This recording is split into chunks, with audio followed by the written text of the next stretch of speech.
Woi bujang! Film ini diawali dengan kisah seorang wanita bernama Medi, seorang penulis novel terkenal yang hidup sendirian di sebuah rumah terpencil di tengah hutan. Namun ada satu hal yang membuat hidupnya berbeda dari orang lain.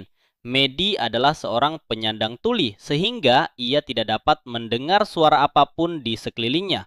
Suatu hari ia mencoba memasak menggunakan resep yang ditemukan di internet.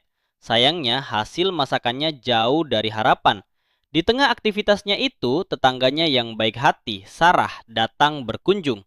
Sarah sangat menghormati Medi dan bahkan berusaha mempelajari bahasa isyarat agar dapat berkomunikasi dengannya. Saat berbincang, Sarah memuji kemampuan Medi sebagai penulis yang selalu menghadirkan akhir cerita yang sulit ditebak. Medi pun menjelaskan bahwa ide-ide cerita seolah terus muncul di kepalanya, sehingga ia merasa harus segera menuangkannya ke dalam tulisan. Terlalu asik mengobrol, Medi lupa kalau kompor di dapurnya masih menyala. Beberapa saat kemudian, alarm rumah berbunyi sangat keras. Sarah terkejut, sementara Medi menjelaskan bahwa volume alarm sengaja dibuat maksimal agar getarannya bisa ia rasakan, meskipun tidak dapat mendengar bunyinya.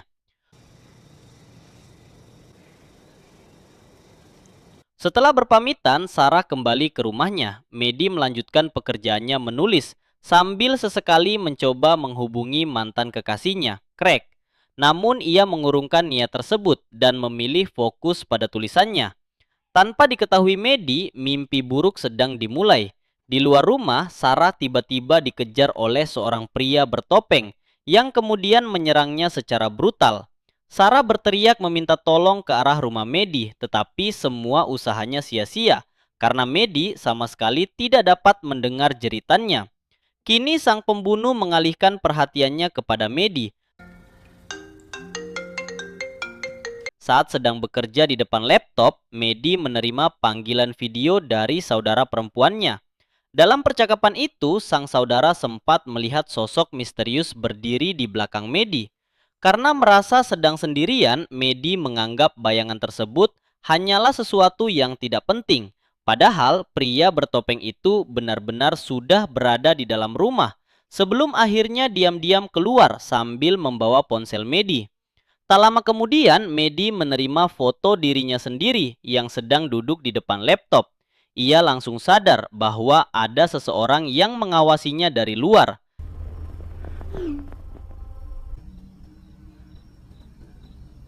Ketika mencoba memeriksa pintu, tiba-tiba pria bertopeng itu berlari menyerangnya. Beruntung Medi berhasil menutup pintu tepat waktu dan segera mengunci seluruh akses masuk ke rumah. Ia berusaha menghubungi layanan darurat, tetapi sang pembunuh lebih dulu memutus aliran listrik, sehingga jaringan internet dan komunikasinya terganggu.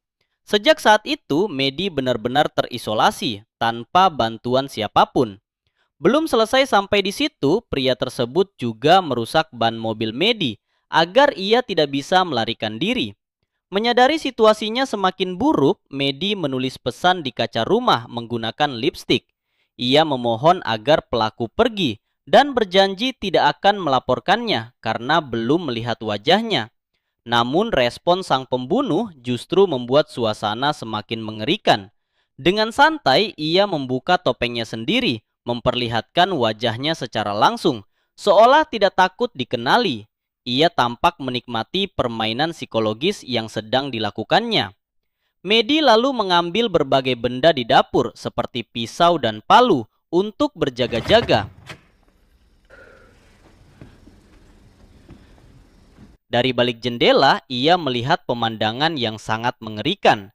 Tubuh Sarah yang sudah tidak bernyawa digunakan oleh pelaku untuk mengetuk jendela rumah. Sebuah teror yang sengaja dilakukan demi menakut-nakuti korbannya. Dengan memanfaatkan suara alarm mobil sebagai pengalih perhatian, Medi sempat mencoba mengambil ponsel milik Sarah yang berada di saku celananya. Sayangnya, rencana itu gagal karena ponsel tersebut ternyata sudah lebih dulu diambil oleh si pembunuh. Tidak menyerah, Medi beberapa kali mencoba kabur dan bersembunyi di bawah rumah. Karena tidak bisa mendengar, ia hanya mengandalkan getaran langkah kaki lawannya untuk mengetahui posisi pelaku. Sayangnya, upaya melarikan diri selalu berhasil digagalkan. Pertarungan semakin sengit ketika pelaku menggunakan busur panah dan berhasil melukai kaki Medi. Meski terluka, ia berhasil merebut senjata tersebut dan kembali masuk ke dalam rumah sebelum mengunci semua pintu. Tak lama kemudian, seorang pria lain datang ke lokasi untuk mencari Sarah. Awalnya situasi terlihat aman, tetapi pembunuh itu berhasil memanipulasi keadaan dan akhirnya menyerang pria tersebut hingga kehilangan nyawa. Kini Medi benar-benar sendirian menghadapi ancaman mematikan. Dalam kondisi putus asa dan kehilangan banyak darah, dia mendapatkan bantuan dari dalam pikirannya sendiri. Pikiran itu berupa sosok wanita yang memberitahukan dan memberikan dorongan semangat kepada dirinya. Medi menyadari bahwa ia tidak mungkin terus bersembunyi. Jika ingin bertahan hidup, satu-satunya pilihan adalah melawan balik.